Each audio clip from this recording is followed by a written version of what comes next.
to another episode of Vital Stuff with me, Dr. Gail. I'm super excited to bring you Justin Hanka from Australia today. I met Justin at a medical device investor meeting. Now, that may sound boring, but Justin is not. We are talking about all sorts of interesting stuff. Justin's background includes banking and entrepreneurialism, startups, but now he's moved on to a company that is actually exploring microdosing of psychedelic drugs. And I learned a heck of a lot from this conversation. It's fascinating. The impact these drugs can have on people with depression is amazing. So listen in as we talk about things that were really wild. So thank you again for joining us today. I'm super excited about the work that you're doing and being able to share that with a lot of people. If you wouldn't mind, just go back a bit, because I know you've had a very illustrious and accomplished career, and just take me through that journey, because where you're at right now is definitely a new place. Yeah, well, it's certainly it's a long story, but I'll keep it brief, really. Before I sort of entered this life in the capital markets, well before that, I started my career in health and wellness, and I worked for many sort of early stage companies. I worked for a lot of startups. In health, fitness, and wellness. I've worked in a number of industries as a professional manager, a CEO, and eventually to a point where I was taking companies public here in Australia. And sort of after a career as a professional CEO, I got to the stage where I wanted to do something just for myself. And I guess what was obvious to me was working with investors. And so I started doing basic mergers and acquisitions. I started doing divestments. I started, offering advice to companies that wanted to go public, and also running sales processes for companies that wanted to divest or sell, whole asset or part of their business. And that naturally led me into the capital markets where I am now. So, and basically we have a merchant bank and an investment banking arm of our business where we tinker around with concepts. We do research and development in all manner of subjects, mainly sort of very scientific, biopharma, biotech, a lot of AI. And we tinker around with these projects, and then we bring them to life. We fund them, we bring them to life, and then if they show some potential and the research is progressing, we'll build a team around that project and build a brand. So we'll build a brand like MindBio, and then we'll take it public. And I've taken several companies public now over in Canada on this Canadian Securities Exchange. And what that does is give us, folks from Australia, gives us access to the North American markets. And the dream really is to, once those companies sort of evolve, they build a presence on the markets in Canada, we passport them across to the NASDAQ. And we're at that stage now with a number of our assets that we've taken public. Fascinating. I love it. And, it was such a pleasure to meet you in San Francisco at that MedInvest conference and to hear about MindBio, that it literally just blew my mind. So let's dive a little bit deeper into how that project started for you, how you became interested in that, and just my lack of understanding in microdosing of LSD, basically. So I'd love to learn more about it, and go for it. Yeah, great. It's a good question. So in much the same way that we bring all of our projects to life, we heard about this early research in the use of psychedelic medicines to treat mental health conditions. And obviously the mental health crisis has been, escalating over the past 20 years, to a stage now where the government, certainly in Australasia, are really looking to support novel concepts for the treatment of these conditions. Clearly, the current treatments are not working in the way we'd expect them to. And so when we heard about the use of psychedelic medicines, we were quite interested in the science. And so what we did is we put together a team of scientists, and we found scientists that were working on really novel things. And we provided some funding to those scientists to kind of get their initial work off the ground. And as that work showed some promise, we started to build a corporate. We started to corporatize that model and the science, and bring the team together, and then to bring in investors into that model, and to sort of hyper fund it so that we could get through human clinical trials. And what's happened, sort of fast forward 5 years, is that we've completed a very large phase 1 trial. The phase 1 trial is normally completed in healthy individuals, and this was a very, very large trial, a randomized controlled trial using this drug. So the drug is a microdose, a very small dose of lysergide, and that's LSD. And it's a form of LSD that's been designed for safe take-home microdosing. So patients will take this every few days in a very small dose.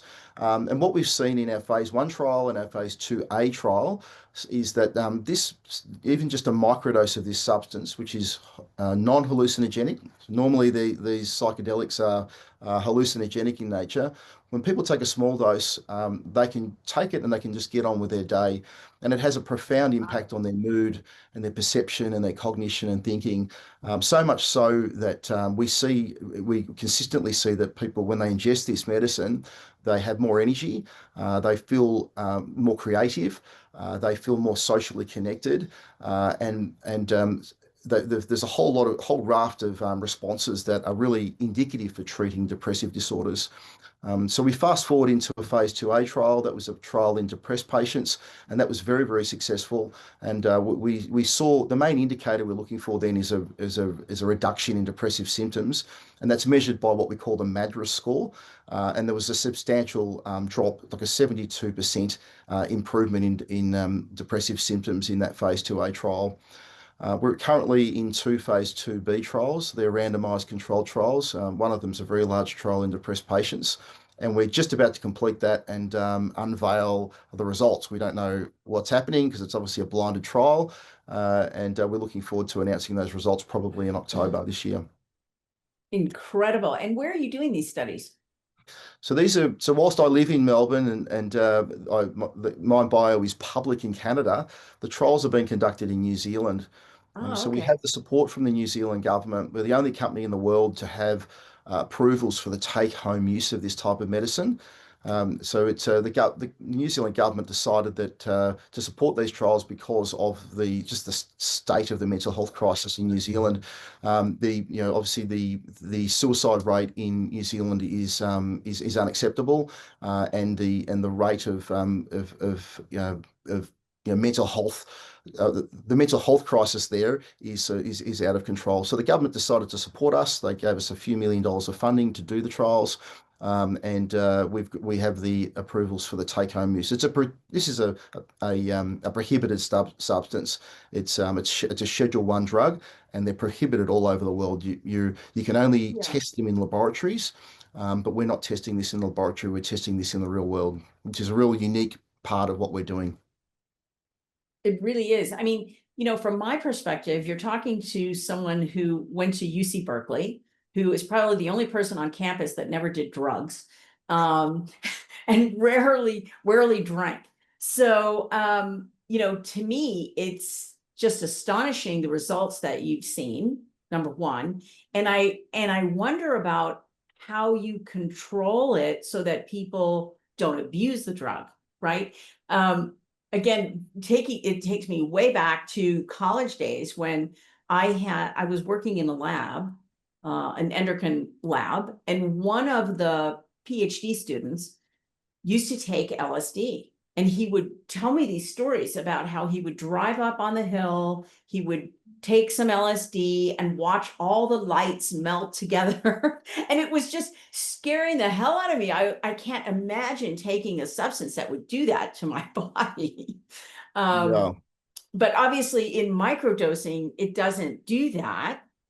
I'm just fascinated by the whole thing and want to know more about how these patients take this when at home? Yeah, look, it's a good question, and it's part of the stigma, I guess, around these substances because they were ruled out by the Nixon administration it was in the 70s, and so on as part of the war on drugs, and it got this. There's a small class of these psychedelics. They're psychoplastogens, and they have a very unique mechanism on the brain. They cause neurogenesis. So you ingest these drugs, and you can actually see new dendrites forming in the brain and new neural connections forming in the brain, which is quite fascinating. With all the advances in technology we've got now, we're able to understand what's going on more than ever. Back then, we couldn't understand it. There was a lot of research going on, particularly when the research started a long time ago, right back in the 1930s. LSD was discovered by a Swiss chemist, Albert Hofmann. And he was the first person to kind of have one of these psychedelic experiences when he ingested the substance and discovered its profound impacts on his mood and perception and thinking and cognition. And so one of the things here with this is just absolutely a biopharma play. And so, like any other drug that's been developed, it has to go through a testing of safety, its safety profile and of its efficacy profile. And then we deal with all of those things, during the trials, and then obviously we have got to apply to the FDA and the DEA and other authorities around the world to have the drug approved eventually. But like many drugs, this drug is the same as other drugs that could be abused. And so what we've seen, we've dosed now thousands of doses in the community, and we have not seen any abuse at all. There's been no diversion from the protocol. We have a safety protocol that we've implemented using technology, and so Oh, that's interesting. the patients use a mobile app. They video themselves, they scan a barcode, and we're able to determine right down to their voice whether they've taken too much of the drug. There's a lot of analytics that go on here. So it's an important part of the protocol, the safety, but we've found that we've been sending people home with 2, 3 weeks of the drug at a time. And not one person has said, "Well, I'd like to just try all of it at once," for example, because they'd be kicked off the trial, and these people are obviously genuinely in need of assistance. They're suffering from depression, and abusing it would jeopardize their access to the treatment. So the protocols are designed very, very well. You don't normally get 100% adhesion to any drug in any trial, but we've got literally 99.9% adhesion. There was a problem with someone's video in one case in all of the trials of thousands of doses. So we're really encouraged by this data. And as I said, I think by designing the protocols well, by educating the patients, they all want to get well. They're all genuinely sick with depression. They're not there to abuse this drug. Yeah, it's been a great thing to watch, and we're really hopeful that this drug will be something that we can launch to market. We're at the end of phase 2B now. The next stage is phase 3, and that's if we can get through that stage and see similar results, we have a drug that we can take to market. That's incredible. And is it synthetic or is it from natural sources?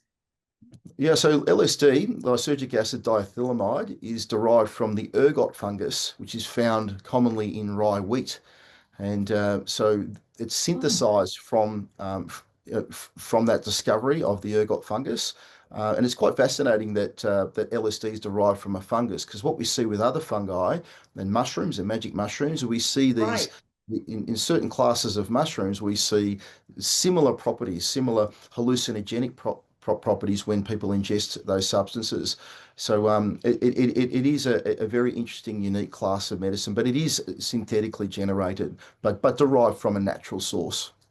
But at the end of the day, it actually is an herbal medicine. It is exactly that. You're right. So we're really replicating what nature has provided, and it's interesting. I mean, I often talk about the things that nature has provided us to take good care of ourselves, and it's sitting there under our noses, and but the way the pharmaceutical system works and to get these drugs approved en masse. And obviously, we want to scale these treatments. We need to, go Right. through the rigorous clinical trials to get the proof we need that it's safe and can be used effectively to treat these conditions. But certainly, it's in nature. You can walk into a forest and you can pick a mushroom, or you can pick a fungus. Just don't pick the wrong one, because Right. you it's they're very, very dangerous. They can kill you if you pick the wrong mushroom. You pick a death cap Oh, mushroom. absolutely. Especially in Australia. Yeah, yeah, you've been hearing all the news over here about all those things, and yeah, that's absolutely true. It's we're taught as children to what mushrooms not to touch over here. It's a commonly done thing in families. People will go picking normal mushrooms to add to their meals, and we know which ones not to pick. And then there's a certain class of mushrooms that have these hallucinogenic properties. They contain psilocybin, and it's really just an incredible, an incredible source of medicine right from nature. What they're finding now is, in some of the latest preclinical research, is that psilocybin, which is it's in the same class as LSD, but psilocybin, the research is pretty well defined here preclinically, is what they're seeing in rats and mice is that when mice ingest these substances, they live longer. Yeah, so it's I've often thought of these drugs as a longevity protocol as well, simply because what we see when you look at any longevity protocol or any anti-aging protocol, you're looking at at reducing the aging of cells in the body and cellular regeneration. Well, we witness the creation of new dendrites in the brain when people ingest these substances. So that is a really exciting part of the research, and it's a very, very early preclinical research. But I suspect that we're going to see longevity protocols come out of these types of medicines. It's really fascinating. There's two things that I want to circle back on. One is the growth of the new dendrites under the influence of these drugs. I want to touch on that, and also the voice recognition part. So let's start with growing dendrites, because obviously you're using it in depression, which is a huge market initially, but from a clinical standpoint, I would see potential application in dementia and perhaps Alzheimer's and other illnesses that come with age. Have you thought about that? Has anyone done any research in those areas? Yeah, there's a lot of interest in this field. I mean, because of our advancements in our technology, we can see what the effect of this medicine on the body and the brain, and the concept of neurogenesis, the creation of new neural connections and dendrites in the brain, is really quite fascinating, and it's probably the most exciting thing that neuroscience has seen in the last 50 years, really. And so it's got a lot of applications in brain injury, in depression, Alzheimer's disease, all sorts of disorders of the brain. And so the research is still very, very early. I mean, we're at phase 2B. There are one or two companies that are at phase 3 level with these trials in very narrow areas, whether it be anxiety or depression or alcohol use disorder. So there's a long way to go with this research, and we're really excited that we're at the front of the curve. What we're really excited about with microdosing is, as opposed to what probably 99% of the psychedelic movement and the psychedelic drug companies are focusing on. They're focusing on large dosing of this medicine. So you'll go to a clinic, you'll have two clinicians there, you'll take a Oh, hallucinogenic. right. I've heard about this. Yeah, so Yes. you'll take a hallucinogenic dose, which is a large dose of these substances, and then you'll be guided through a therapeutic process in the clinic, obviously because you're hallucinating. And so the theory and what's going on there is that this works. It's very clear it works. When people ingest these substances, it switches off what they call the default mode network in the brain, which basically is known for being responsible for that part of us that ruminates and overthings and overthinks and worries, and it switches off that part of the brain, and allows therapists to more effectively treat really serious conditions. So people who would not normally be able to talk about their childhood traumas or traumas that they've had, for say in a battlefield, if they're a veteran of war, they can more easily sort of access those memories and talk about them and unpack them. And that's what's really exciting about this, is that it's it's enabling the therapeutic process to kind of unwind itself and for people to treat themselves and to be guided through those treatments. The problem that with those treatments is they are very they're disruptive. That you have a hallucinogenic experience. You probably have to take the week off work to do that, and there's a whole unpacking of that process of what's just happened to me with your therapist over the next 8 to 10 weeks, and that's all fine and very well. But our belief is that's not very scalable, and so we're our thesis is that using very small doses is the most scalable solution to using these medicines so that people can ingest them at home, and which is what we're proving, and then they can get on with their day in the same way they would if they were taking an antidepressant. When you do it in the large dose and basically throw someone into these hallucinations, do they remember that experience afterwards? Yeah, they sure do. Or is Yeah, it like hypnosis where you don't remember it?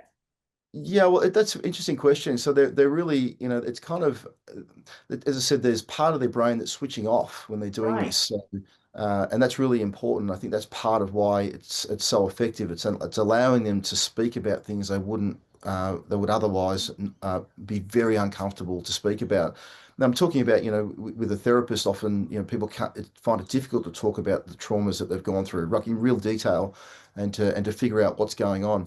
And so that's what's really exciting is it just kind of closes off those barriers to having those discussions with the therapist, and then people can kind of get on with it. Of course, they do remember some aspects of it, but obviously they're a bit lucid, I guess, in that state, and they revert obviously to somewhere hopefully more improved in a more improved state than they were before they had the treatment, and they're more able to talk about some of those aspects whilst they're not on the drug. I'll tell you, I gravitate much more towards the micro dosing than the large dose and the hallucinations. That just makes me a bit crazy. Yeah, they talk people who go through it. If you talk to people who have done it, they talk about this concept of ego dissolution, and so really the loss of your ego and your complete acceptance of yourself, and it's just in every single person you talk to, it's the same thing, and so it is a profound experience that people have when they Wow. go through this, and it's highly therapeutic and it's saving people's lives. And so that's what really attracted me to this business and this industry and this science is the impact that it can potentially have, and we don't see the same side effects that we see with antidepressant medications at all, and Sure. that's really, really exciting. Part of a drug's efficacy is a patient's willingness to continue taking it. So if you don't take it, it's pointless. And so the side effects with antidepressants, things like weight, excessive weight gain. There are a myriad of sexual side effects, which in itself would cause depression, I would think. And then this concept of sort of emotional numbing. People would rather feel something rather than nothing at all. And so people will stop, within the 6 months of taking those sort of medicines because of those side effects. Yeah, And we you don't. hear that a lot. You hear that mind numbing or just this the sensation that patients just don't feel really anything. They just feel blunted, I guess, Yeah, to I don't. Yeah, it's the concept of I don't want to feel depressed, but I would like to feel I something. want to feel something. Yeah, Yeah. rather than nothing at all. And so that's a problem to deal with, and we see that about 50%. So it's effective in about 60% of cases, antidepressants, or 60 to 70%.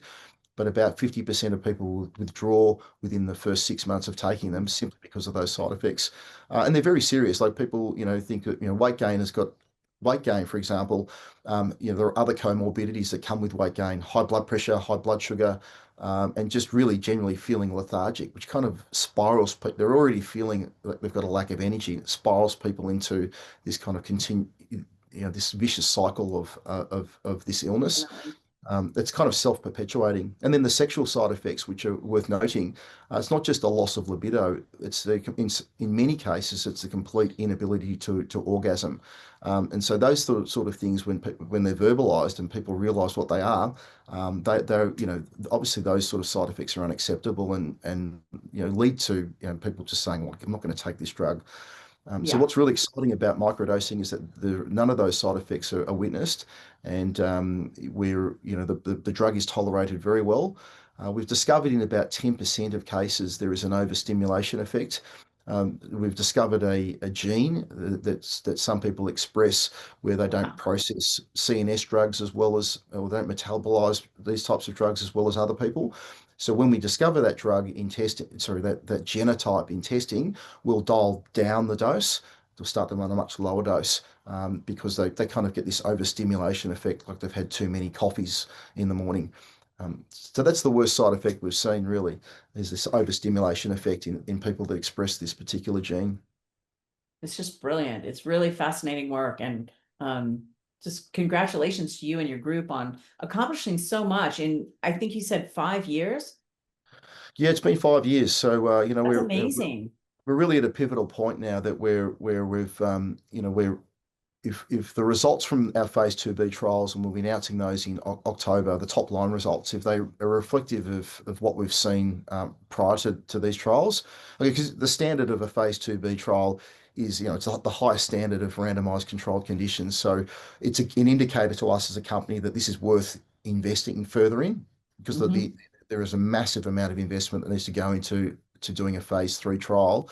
So we'll look at the data, and we hope to see the same signals that we've seen before, and then we'll go about raising the large amount of capital that we need to run our phase 3 trials. And that process will likely involve us passporting to a larger stock exchange like the Nasdaq. Hmm. Makes sense. Makes great sense, actually. Yeah, Just yeah. That's when you're raising 20-30 million dollars, it's the appropriate place to do that. right, right. Makes total sense. And the integration of all of your knowledge from the business world and the banking world, and now your health and wellness background, and just rolling all that up into this project is quite, quite admirable and amazing. Um, I wanted to touch on the voice recognition because that was something that got a lot of interest at the MedInvest conference, and certainly I was really interested in it. And I think as an entrepreneur, it's always interesting when you come upon something that you didn't expect and you're able to develop that as well into just almost like a totally different application, and another company, really. So Yeah. let's talk a little bit about that because it was fantastic. No, thank you. It was a surprise to us. And so we've taken a really broad approach to data collection. We wanted to know everything about this drug and the effect on the brain and the body. And so one of our very smart engineers asked the question, well, should we record people's voices before taking the drug, during taking the drug, and after taking the drug? And then so what we did is we measured them in the lab, and we recorded their voices, and we were able to record their voices at different concentrations of the drug as it increased in their body over time. So we have a significant amount of data that we recorded people speaking. And the thesis is that when people take a CNS drug like this, is that their voice will change and their vocal patterns will change, and the frequencies and the power of their voice change. And the engineers were right. We were able to pick up that vocal changes as the blood concentration of the drug increased. And this was really fascinating. It was a fascinating discovery when the engineers It's amazing. when they ran the AI models and the ML models over the data. They said, they came running to us saying, we've discovered that yes, we can predict whether someone's on the drug or off the drug just from analyzing their voice. So they won't even know they're on the drug. It's a microdose, remember, but we can tell whether they're on the drug, and we can also tell how much drug they've taken. We can tell what their blood concentration is. So this was really fascinating, and it blew our mind. But the commercial application of that with LSD is not very broad. It's very limited to within the clinical trials and the parameters of which we're running this project. But automatically, my brain automatically went to what about alcohol? And would this work in alcohol? And so we went about and tested that thesis. And fast forward a year and a half later, we've developed an application, an algorithm, and a software application that can be used over a smartphone to when someone can talk to their smartphone, do a couple of behavioral tasks, and the algorithm will predict whether they've been drinking alcohol and also their blood their blood alcohol concentration. So which is quite kind of mind blowing. It does it with some reasonable accuracy. It's not 100% accurate. No test is really, other than a blood test, is 100% accurate. But it's about 85% of the time where the software can predict within 0.001% blood alcohol concentration accuracy, within 0.001 accuracy, which is quite incredible, 85% of the time. And that will only improve as the models, we gather more data, and the models kind of, continue to improve with more information. So we launched a new company called Booze AI, and the Booze AI app is now available commercially. I launched it. Well, you saw me launch it in Silicon Valley, and so now obviously it's open for people to download and to use. We're gathering more data, and so we're a scientific company, really. We're not a marketing company. And now we're considering, what are the options for this unique company and product that we've created, almost completely by accident. We could have never expected to create a product like this, but as you said, we made a discovery during our clinical trials. We took that discovery, and we've made something from it commercially, which I think is a world first. It's never been done before. It's been thought of, the intoxication, and there's been some research on vocal changes and alcohol consumption. So that's kind of known. But where the science and the literature hasn't ever gone to is into using voice to predict blood alcohol concentration. It's kind of another level, and so we dared to go there. We did the research. We put together the people, and we discovered that yes, we can do that. And now we have a completely new product that I wouldn't have expected to have created when I started the company 5 years ago. It's got a lot of interest. There's a lot of interest in this. I think what's likely to happen is one of the alcohol companies is likely to pick this up in some kind of acquisition in the future. We don't really know, but as I said, we're a science-driven company. We're not a marketing company, so we think this will be well placed in any of the big alcohol companies that are obviously all the alcohol companies have a safe drink driving policies and responsible consumption of alcohol. What the app also does is it illustrates a person's level of performance impairment. The whole purpose of the app is to deter people from drink driving with any amount of alcohol whatsoever. So even just two drinks, I've tested it myself. I thought I can consume alcohol reasonably well and handle myself. But I'm well within the legal limits after two drinks, well and truly within the legal limits to drive. However, the app tells me my performance impairment is 30%. And so what that means is it's my reaction time, my reaction speed. So I sense a hazard, the time between I sense a hazard and I apply my foot to the brake, there's an extra 30% of stopping distance added, which can be disastrous, which is like 12 meters at speed. So yeah, that's very important. And although they have breathalyzers and things like that for alcohol, I think the performance measure, even though you're within the limit, the legal limit to drive, obviously we see people every day driving like maniacs. I think another application of that could be to detect cannabis levels, because now that cannabis is legal, particularly in a lot of states here in the US, and people get behind the wheel, they don't even think about it. yeah.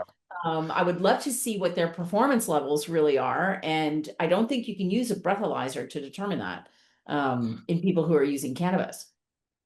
Yeah, so there are tests available for to detect whether you've been whether you've taken cannabis, but it's a good question. So this app and the algorithm really is derived from us just making the discovery during with a psychedelic medicine. So it's already kind of on the prohibited drug list. We do have some data on cannabis, and we see the same effects. So what's happening with these when people ingest alcohol or any type of CNS drug that affects the central nervous system is we see changes in the way that people use their voice. We see the throat muscles relax, we see the vocal cords relax, and we see the tongue move further backwards in the mouth when people pronounce their words. So the way that people are pronouncing their vowels and their consonants and the power of their voice, the pitch and the frequency changes. And we can analyze this using very complicated speech analytics tools and machine learning. We can get right into the speech frequencies, right into there's like an unlimited number of frequencies that we can analyze over a time domain, and so we pick up these subtle changes, and then we interpret them as being well, a person, yes, that yes or no, are they intoxicated? Yes, we can see that someone is taking something. What are they taking? And then what's the level of that substance in their body. So with further funding and research, I mean I'd love to take this into every kind of prohibited substance and continue to prove the models.